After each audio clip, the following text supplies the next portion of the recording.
say, a man who can bench press 500 pounds, 500 pounds, pushing with just his arms. Now, I want to tell you that it takes tremendous arms to do that. But then Tony has arms that measure 22 inches. And we have superstar Billy Graham. And superstar Billy Graham has long boasted of his 22-inch arms. And as a matter of fact, in one physique contest, he won a prize for the best arms in America. And that is something that is to be desired by any bodybuilder. Then we have Dusty Rhodes. Dusty Rhodes, whom nobody ever accused of having a Mr. USA type physique, but whom everybody believes is the kind of a guy who sparks action and gives it to you. But then you'll be making up your mind about that before this hour is over, because superstar Billy Graham will be battling Dusty Rhodes, and that, believe me, is the sort of action that can make it the best of Texas wrestling anytime, anywhere. Up in the ring, Boyd Pierce was about to introduce this event, and Gino Hernandez came into the ring, and he is arguing right now with Tony Atlas. And everybody here last week saw how you threw me over the top rope, and you should have been disqualified, but you're not man enough, are you, Tony Atlas? All them muscles, but you're not a man. You are not a man, you're a boy. You are a boy. You're no man. You are a boy, you're no man. Let me tell you something. Gino, you let me tell you something right now. And don't you ever forget this. My mama did not raise no boy. She raised a 6'2", 250 pound brick house that will whoop your boyish self to death.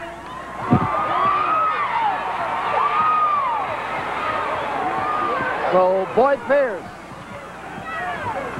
gets the microphone, and the argument now, well, Gino couldn't resist the opportunity, and he will not win friends and influence people in this. You can bet your bottom dollar on that. And here is Gino catching. Well, I'll be darned. Watch out for that press. He's got him up and it. Oh!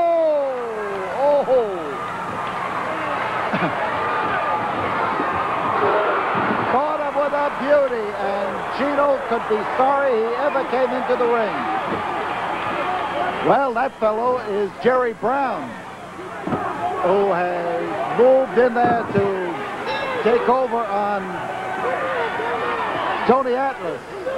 Jerry's a 230-pounder from Charlotte, North Carolina, and he took advantage of the fact that the back was turned. This event, one called to go to work on Jerry Brown versus Tony Mr. Atlas. USA. So this Tony match has Atlas. started in wild and unorthodox fashion, and the jumble that began when Mark Lewin refused to come into the ring for the opening match has given us a pair of preliminaries of which we can only say that they are explosive. Tony Atlas shaking off the effects of that crash in there. This is a one-fall, 15-minute match, and Atlas is wound up. Jerry Brown being whipped across the ring.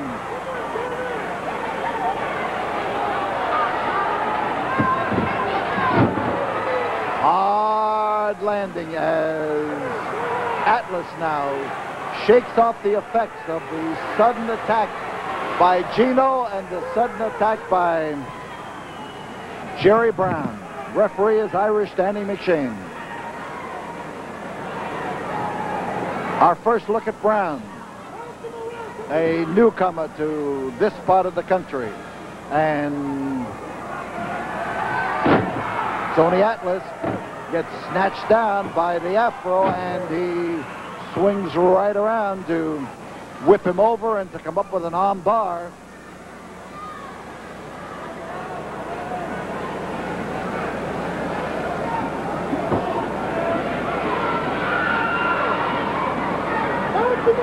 arm bar for Tony Atlas.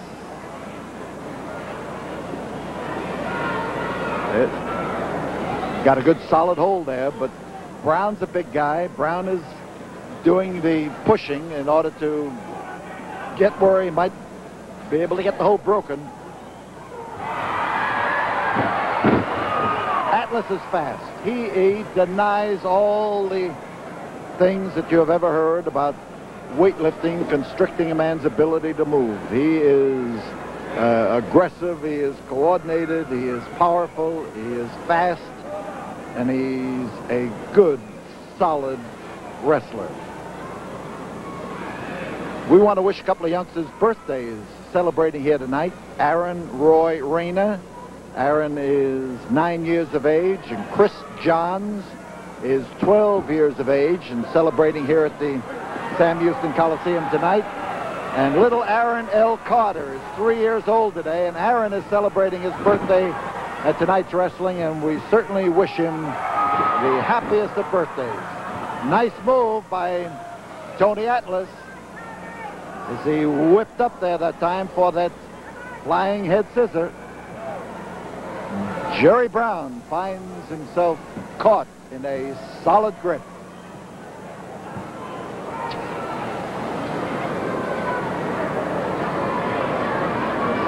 So you're looking at the broad back of Mr. USA. I said before, he's Mr. Electricity, and he certainly has proven to be Mr. Electricity as far as wrestling here in Houston is concerned. He has excited fans like no wrestler in recent years.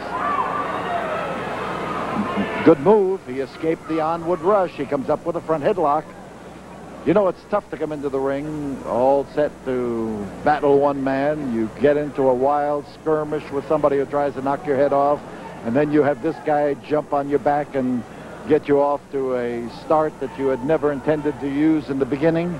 And then somewhere along the line, you've got to settle down, as Tony is doing now, and start to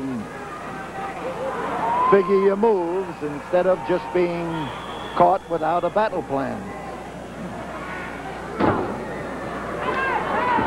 In behind is Jerry Brown. Now, Jerry came here with a good reputation and a good record, and he is looking to advance up the ladder in the matches here at the Sam Houston Coliseum. He's dangerous. You saw that last maneuver that he made. Tony Atlas in a double chop, cross chop.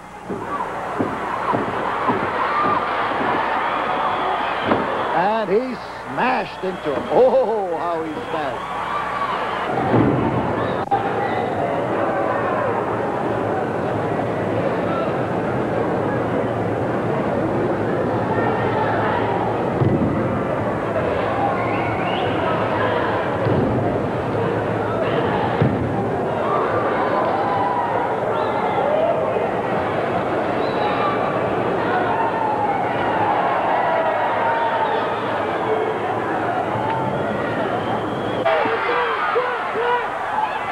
Next Friday night, Grand Marcus returns to action.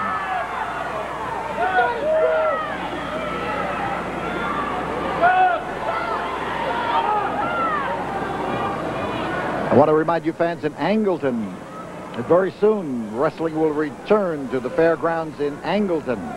You just be sure to check up on the papers there, and we will have another announcement for you next week. You fans in Beaumont at the Beaumont Civic Center, we will have wrestling.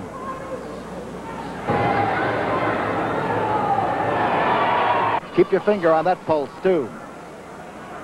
Twisting side headlock.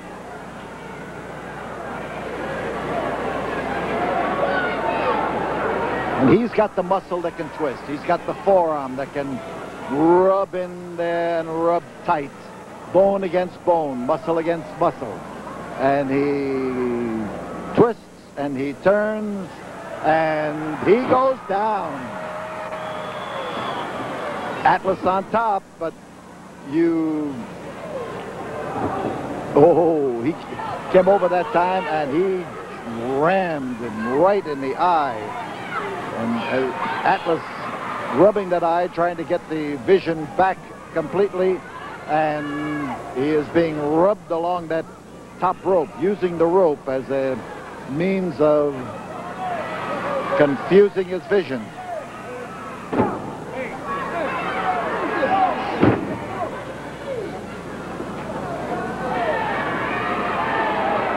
So he's got Tony's arm, but he is using less than the required number of fingers.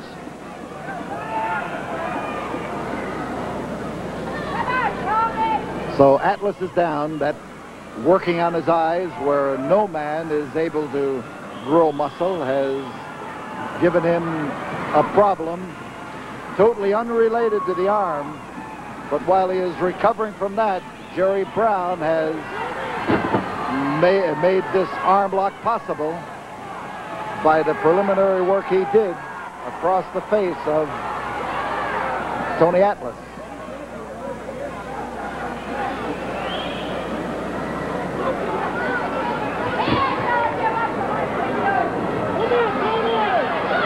Twist is on the arm, and as Atlas gets up, he's got that big fist of his ready.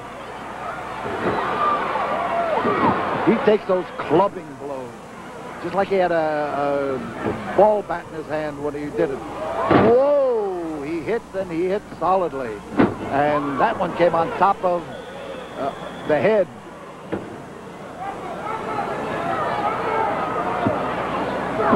And again,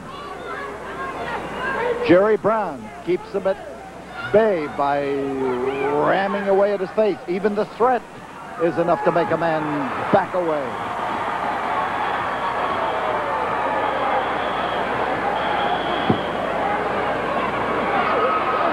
Atlas this time introducing Jerry Brown to the top rope and managing to rub his head along there.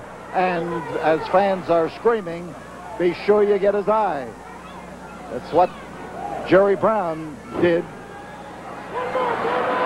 One more is the call. Look at that, hollering, one more, one more. They're telling him again, one more. Oh, he clobbered him. On top, Atlas. Hard man to hold down, that boy Brown. Here's a spinning slam, and he slammed him solidly. On top is Atlas, and he aimed in there to drive that head in.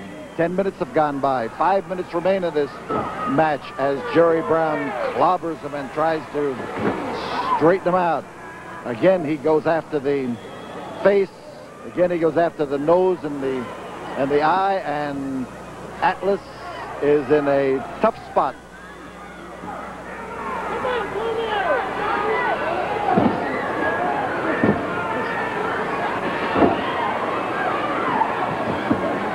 So Jerry has a side headlock, and nice work.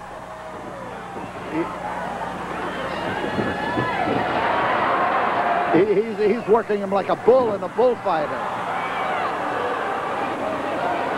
So Brown is outside, Brown is inside, and he bounced right on his nether end. Crotch hold, and Tony Atlas. Now, he did it. I'll be doggone. You know, there it is. It's a win for Tony Atlas. It's one thing to be able to lift that much weight over your head. It's another thing to be battling for 2 or 3 minutes with Gino Hernandez, 10 or 12 minutes with this man, and then go out there and right in the course of the match, lift him over your head. Tony Atlas does it. He sure does do it. Self-defense. Dog is a good defense. I say, only that's a good source of. and in love there is a great deal of protection. But a dog, the bigger the better. But may I also say that a dog doesn't need to be taught to attack. He doesn't need to be taught to be vicious. The presence of a dog, noisier the better, is a measure of protection. We have mentioned about going after a man with the weakest point, going after his eyes, but I want to tell you something else that works. Screaming. Yes, I'm an advocate of screaming. I think you should run and you should scream. Be a running screamer. It helps. And, well, you want reasons. You say, yes, but if I scream, he may hurt me. How do you know he's not going to hurt you, that he's not going to kill you if you don't scream? What do you do if somebody comes up and says, if you don't scream, I won't hurt you? You say, oh, thank goodness, I found a good one. A good what? There are no good ones. But you, while you still have the breath in your life that can attract attention, that can call help to your side. Sure, there's no guarantee that if you scream that somebody's going to come and help you. But who is going to come and help you if you don't scream? Now, I'll give you 8 reasons why you should scream. They were all nurses, and they all were in the city of Chicago, and they were all studying and living in the same small apartment complex. One man, Richard Speck, got into that apartment complex, and before he left, he had killed 8 of those women. Some he had raped, but he had killed 8 of them. And one of them, by her wits, was able to roll under a bed and stay alive and tell the story. Now, Richard Speck was a man who was in the penitentiary in Dallas, in Huntsville, Texas, who was released, who went to Dallas, and on a dark Dallas street, he'd come up behind a man, he grabbed her by the neck, and he put a knife to her throat, and he said, if you scream, I'll kill you. She didn't believe him. She screamed. He dropped the knife, and he ran, and he was caught and put back into jail. There were 8 girls who did not scream, and they died. There was one woman who screamed, and they were totally unrelated offenses, but that one woman screamed, and she lived. That should tell you something. Police advocate this screaming because they know that noise and light are the things that the cowards who would attack women fear the most. And if you can bring these to your benefit, if you can destroy the silence and the darkness that protects him, it doesn't protect you, it protects him, then you can change his mind in some cases.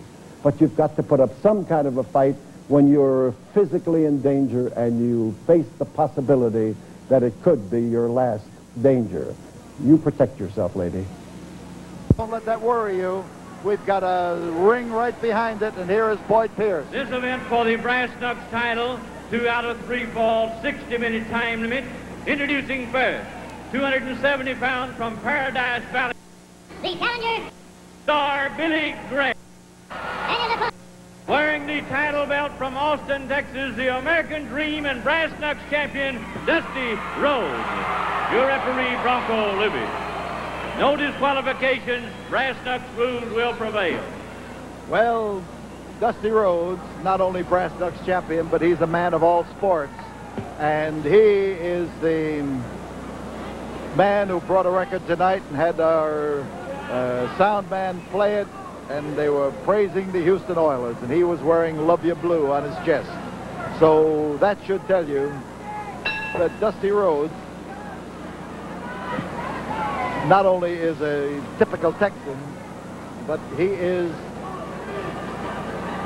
ready for action whenever it comes, whether it's in football or whether it's in wrestling. But here, against superstar Billy Graham, you have the possibility of Graham upsetting Dusty Rhodes. Graham is one of the game's top stars. He has ruled the WWF as their champion. He defeated Bruno Sammartino, and he is, in this particular instance, trying to dethrone the Brass Knucks King. Dusty Rhodes squaring off there in a 3-point stance, ready to fly at the superstar. Superstar is also a man of muscle and strength. He is a bodybuilder and has received accolades for the 22-inch arms which he possesses. Come on, Dusty! And Superstar is taking advantage of the opening to drive in there at Dusty Rhodes.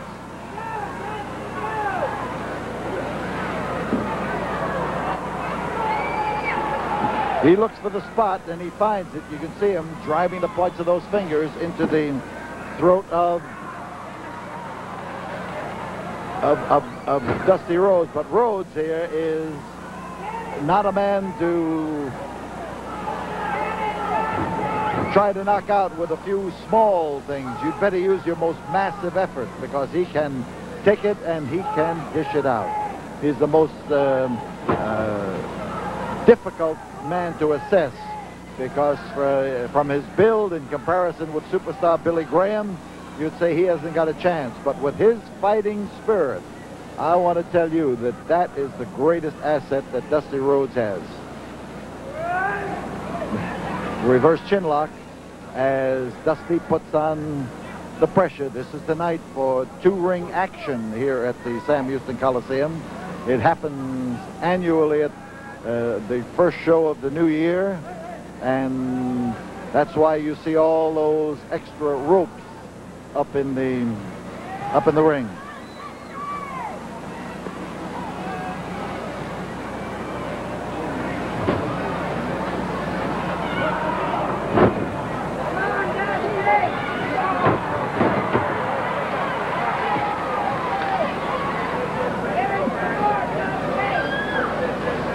So Dusty in behind, and he starts to maneuver and menace the superstar. Of course, Dusty himself is a superstar in many ways. The American Dream, people call him, and he has risen, as he says, from being a plumber's son to being known and accepted in every strata of American life as a great individual. Superstar's power, tearing those arms loose and making it difficult for Dusty to apply that reverse chinlock that he was applying. Now it's still a test of strength. The fingers are interlocked, and Superstar is making the most of his chance.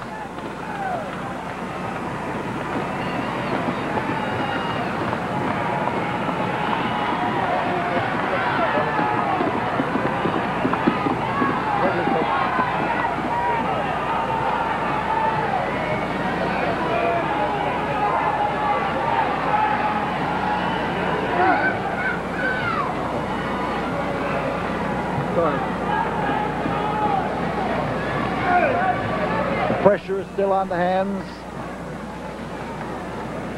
The twist and the bend at the wrist.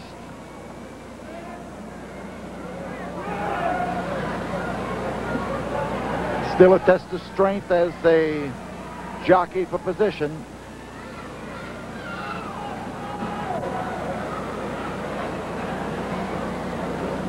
And Superstar is trying now to turn the tables on Dusty Rhodes to swing around. Dusty is trying to catch the Superstar in the same trap, and that is to pull those arms behind his back and to take control. 5 minutes have gone by in this, the first fall of a 2 out of 3 fall match, and racked up against the rope. The Superstar was smart enough to put Dusty Rhodes where he couldn't turn, couldn't twist, and that's why he was able to get out of that hold and to do something about it. The foot on the throat as Dusty Rhodes tries to turn his head in order to give him plenty of room to breathe. Plenty of room is a variable term, and Superstar, with the pressure on the rope, is getting all that force down on Dusty Rhodes. Dusty in trouble, and he's been there before, and he has fought his way out of trouble before. The Superstar using the pressure from the bottom to come up on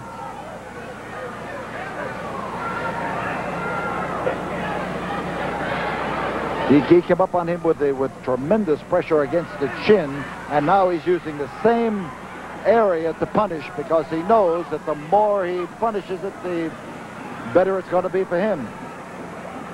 So the rope is used to garrote him. The Superstar with those power grips of his, and he's a powerful individual. Dusty in the ropes, and oh, wham! The bionic elbow. There is Dusty, and Dusty's on top. We've got a fall. We've got a fall as Dusty Rhodes.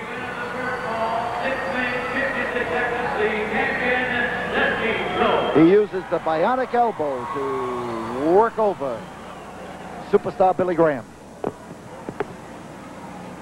1 minute test period in the brass knuckle title match. 1 minute test period.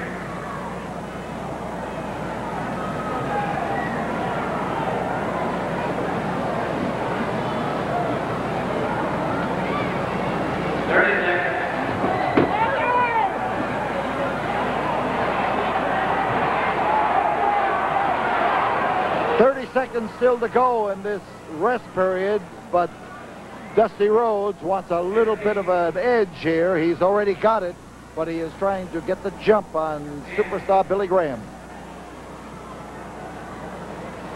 5, 4, 3, 2, 1. Second ball. Superstar asking for time. There is no timeout. He wants more time. And the fans here are telling him no, and they are telling him in no uncertain terms. He's not getting any sympathy from these fans, I'll tell you that. And the efforts now of Dusty Rhodes is to clobber Billy Graham and to win this match in 2 straight falls. He's already got the start. That was into a chair. And Dusty pursues Billy Graham to the point where he can get that bionic elbow into use. Dusty now, as he recognizes that he could be counted out, races back to get back into the ring. We've got Superstar sprawled on the floor. We've got referee Bronco Lubitsch counting, an impatient Dusty Rhodes. He wants Superstar back in that ring, and we are watching Superstar. He has fans are hollering something, and I can't quite make it out, but they are trying to warn Dusty that something has happened. He's got a rope. He has picked a rope up from underneath the ring. A rope. He could lasso a herd of steers. Right now he has lassoed a Texan and is trying to hog tie him. There are no disqualifications in this, the Brass Knucks title match. Dusty down, being choked by the multiple ropes that Billy Graham, the Superstar, has tied around him, and he means to make the most of it. He found the ring post and drove him in there. So the muscle man has taken extra assistance from a hank of rope, and there is Dusty Rhodes, and he is ready to get back in that ring, but he may not get the chance. Ring post did its job, and Dusty hit that thing and hit it hard, as he is now on the floor being counted and starts his way up toward the ring. You saw that foot. That's on the end of the powerful leg of Superstar Billy Graham. And oh, he came over there to lace into him. But Dusty has already been whammed into that ring post twice. He is bleeding from a cut above the eye, and Superstar that time tried to add to his misery, and it is now by pounding away at that cut. And Dusty Rhodes tries to shake off the effects of that, and he's getting his temper up. He's getting his fighting stance, and this is Dusty at his colorful best as he gets the word from these fans that they want him to get in there and let him have it.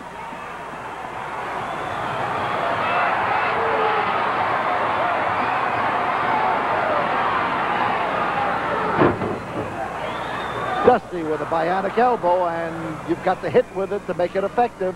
Here is Graham trying to set him up, and he's got him now in a bear hug. This is one of Graham's best holds. He's got him high enough, and he has got him strong enough to pour it to him. And the powerful arm, look at that arm on that Billy Graham, and you'll get some idea of what's happening to Dusty Rhodes as the strong man shortens up his grip, grabs up further on the wrist.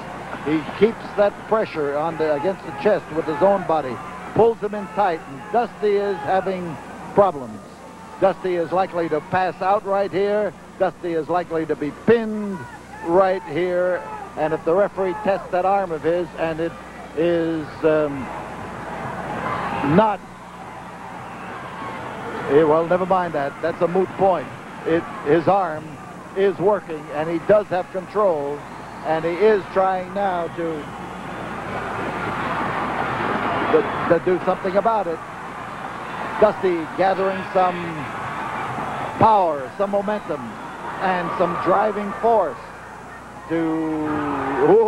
he got underneath him that time, and he did not get in what he had hoped would be a telling blow.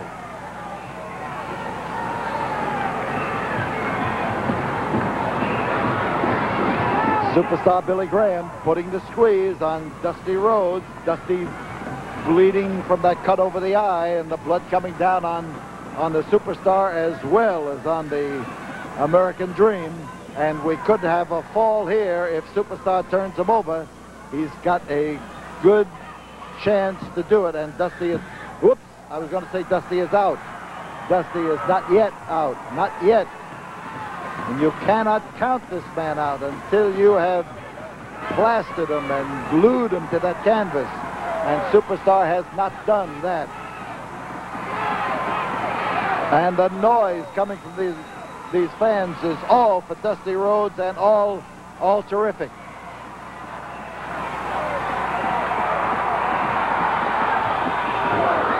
A smash, but he's still held. No, he's free now. This may make a difference in what he does to Superstar Billy Graham. And Superstar looked for his opportunity. He may have him here. He's got him. The second fall, the equalizing fall, goes to 36 seconds, the challenger, Superstar Graham. So falls are even. We will have a third fall. We will be back for that fall after this word from the studio. Brushed Dusty Rhodes and clobbered him, but Dusty Rhodes is coming right back to give him some of his own medicine. Graham down. Dusty Rhodes trying to move in on him, and Graham just took a trailing bandage off of his wrist. It had come loose and was annoying him, and that's what he threw out of the ring. Dusty with his, well, he's not going to make the Houston Oilers that way. That's a cinch. So outside on the floor, Superstar Billy Graham pounds into Dusty Rhodes. Rhodes is doing the catching there on the floor. You can bet your boots on that.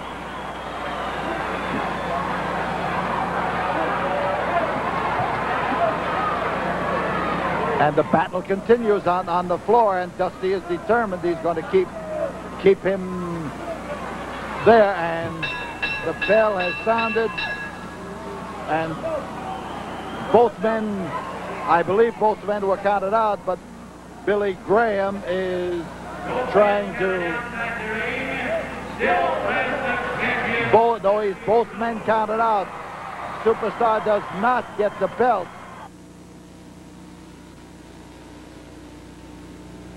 The international aspect of wrestling is never better represented than in the fact that we have people coming here to Texas from all the countries around the world. In this case, from Korea comes Pak Song Nam, from Chicago, Gary Hart. Let me say I'm international. I've been everywhere. I've seen the very best. I know the greatest wrestlers and I know the greatest martial art experts. And of all the greats, there stands one name all through Asia. Pak Song Nam, former bodyguard to President Park Chung-hee. This man that you see standing here destroyed a 1,650-pound bull with 3 blows from his hand. You people in the very near future will have an opportunity to see this man in action. You may not be able to go to the Louvre, you may not be able to go to the Super Bowl, but you have the ability to see one Pak Song Nam Paul Baish, the greatest martial arts expert in the world. Well, this is one wrestler that Gary Hart has managed, whom he does not claim to have created. You cannot create a Pak Song Nam. Generation after generation, knowledge handed down by 6 generations. That's what Pak Song is. Pak Song has a bloodline, and he's the most destructive thing in wrestling. 6 generations, Paul Baish. 6. 6. Thank you. You're very welcome. Look forward to it, because he's going to be a treat. So Pak Song Nam and his manager, Gary Hart. Look forward to it, but Gary Hart will be there, so this may temper your curiosity. And we thought perhaps you might enjoy the same sort of commentary they get when they see them. But right now we have a battle between Tony Bourne and Irish Danny McShane. And here you see McShane, who in his day was one of the toughest men that ever stepped into a ring, battling with Tony Bourne. This was a match that left McShane in this particular fashion. Now this was the end of the second fall, and here you see McShane being led to the corner by his second, Pat Hatchell, and here you see the ending of the third fall as Tony Bourne took advantage of the injury and put the neck breaker on him. Now this particular match had an argument that ensued. You see Leo Newman, the manager of Tony Bourne, in the middle there. But each had called each other a dirty jackass, and somebody decided that this animal here would be bathed by the loser. But McShane was out. He was out cold on the canvas, and he couldn't bathe the jackass. Into the ring sprang Mike Clancy and other wrestlers who decided that Leo the Lion Newman was the man who was going to bathe that jackass, and there's Red McKim in behind Leo the Lion, and they all lent their weight to the argument, and Leo took off his jacket and he went to work, and he started to scrub the jackass, and this was the action as he applied the brush and the soap suds, proving that he would do it. Now, in the background, you may see McShane from time to time lying there, but I could swear that Irish Danny McShane had one eye open. Somebody sneaked up behind him, and it was McShane who doused Leo the Lion Newman, soap suds, bucket, and all. And Leo went racing around that ring, trying to shake loose all the monsters that were crawling in his eyes. And the soap flowing in there. The wrestlers were bugging him. The jackass was after him. The man with the jackass tried to lead the two. The jackass came up and kicked him, or at least I think he's kicking him. I hope he's kicking him. And Leo the Lion Newman was backed up into the corner where Tony Bourne was handcuffed to the rope so that he wouldn't interfere with the action. And here is a picture of distress. Leo the Lion Newman and others as they bug him, with Tony Bourne telling him to get that jackass out of there, and that was it. But now we have come into another match. You are looking now at one of the more modern penalties that have taken place. You're looking at Dick Raines as he hovers over Boris Malenko, and Boris Malenko is about to get his head shaved because he lost a match to Wahoo McDaniel, and the head shaving in this particular instance was done also while Boris Malenko had been dropped on his head. You see Wahoo in the background as the clippers go to work on the head of Boris Malenko. The man wielding the clippers is Bill Varley, who is more accustomed to changing tires than to changing hairdos. But he took a quick advantage and went into the action on Boris to get his head shaved, as Wahoo made sure that he got every single hair off the head. You see the Indian inspecting it there, and with that look of glee that comes on a red man's face when he senses a scalping job being well done. But here Boris started to recover just ever so slightly, but then he passed out again, didn't quite make it, and put his head up against the tummy of Mr. Bill Varley. So Wahoo moved in there, determined to hold him clean. And now you see the head coming shaved and the bald pate of Mr. Boris Malenko shining and glistening under the big arc lights as Bill goes to work. But now shaving was the order of the day. This is just a clipping, and Bill clipped him well. So the head was then lathered. Here you see the lather being applied. Tiger Conway came in there to make sure that it was done well. Referee Dick Raines was in, and the razor was put in the hand of Bill Varley, and he went to work to shave the big, round, edge-shaped head of Mr. Boris Malenko. And Boris, out like the proverbial light, being held by Wahoo, being held by Tiger Conway and Dick Raines, and quickly you see Bill Varley racing over that head with the razor to make sure that he was going to not have to face the wrath of Boris Malenko. And here's a close-up look of what it looks like when a man starts to recover from being knocked out. And this, well, we just threw that in there to see if you were paying attention, because we hope that you were. But Boris Malenko got his head shaved. Bill Varley lost the friendship of Mr. Malenko permanently. And we hope that tonight we have been able to just give you an insight into how wrestlers look at wrestling, and particularly how I do. Some of these things are very valuable mementos, and the memories I've stored up over the past 38 years certainly are invaluable to me. Most of all, those that I've stored up right here in Houston with so many of my friends. Tremendous difference. But it takes a lot of work. It takes a lot of hard work to get a physique like Tony Atlas or superstar Billy Graham. And it takes a lot of work to get a physique like Dusty Rhodes. It's just different ways to get to the same goal. We're all individuals in wrestling. We are all individuals who have our own ways of training, our own way of looking at matches and at our opponents. So you're going to see this as this program unfolds and the series of the Best of Texas Wrestling takes place. But if you want to join them, better start now. Get out that old dusty barbell you've got under the bed and start doing something with it besides kicking it from one place to another. We'll be back again next week and have more action for you, and we will try to earn the right in your mind to truly be called the best of Texas wrestling.